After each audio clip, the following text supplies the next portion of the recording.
Well, it is July 1st. That means June is in the books and over, which means a lot of people will move past Pride Month. But for those a part of the LGBTQ plus community, Pride isn't just 30 days. It's a daily struggle for acceptance. 6 News reporter Darren Wallace sat down with a psychologist in Waco who is an avid ally to the LGBTQ community and says it's important for the rest of society to acknowledge the LGBTQ community much more than 30 days a year.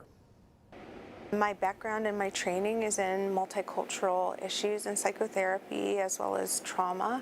The community that's impacted, the LGBT community, it is representation of, I'm here, I exist. Also, these are the struggles that we've been through, but look, now we can have this month to celebrate. It's no secret that there are corporations, people who once Pride Month ends, put the celebration of the LGBTQ community behind them and move on to other things. Members of that community, though, they don't quite have that luxury. If you are wanting to be an ally and advocate, continue to seek out new information through caring relationships, through watching documentaries, reading articles, hearing more and more stories so that you can really keep this thing that is Pride alive, because it is the story of an entire population. Dr. Emma Church says young members of the LGBTQ community resort to taking matters into their own hands, constantly fighting for acceptance and respect. LGBT youth,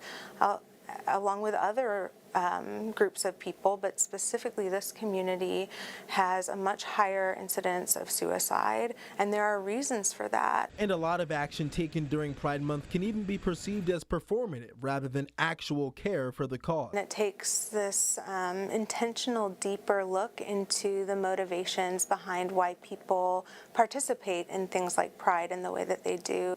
This is a cultural movement. We can capitalize on this and sell some products. But Church says the future generations are paving the way and taking pride in who they are, making Pride Month more than just a 30-day celebration. I'm not seeing the same types of significant self-hatred and self-loathing that I have seen for the past 13 years of practice in my adult patients who are LGBTQ community members. So their own self-acceptance gives me hope for future generations that are born into an idea that they are okay just as they are, who they are, and that if somebody has a problem with that, that might strike them as strange. Reporting in Waco, I'm Darren Wallace, 6 News.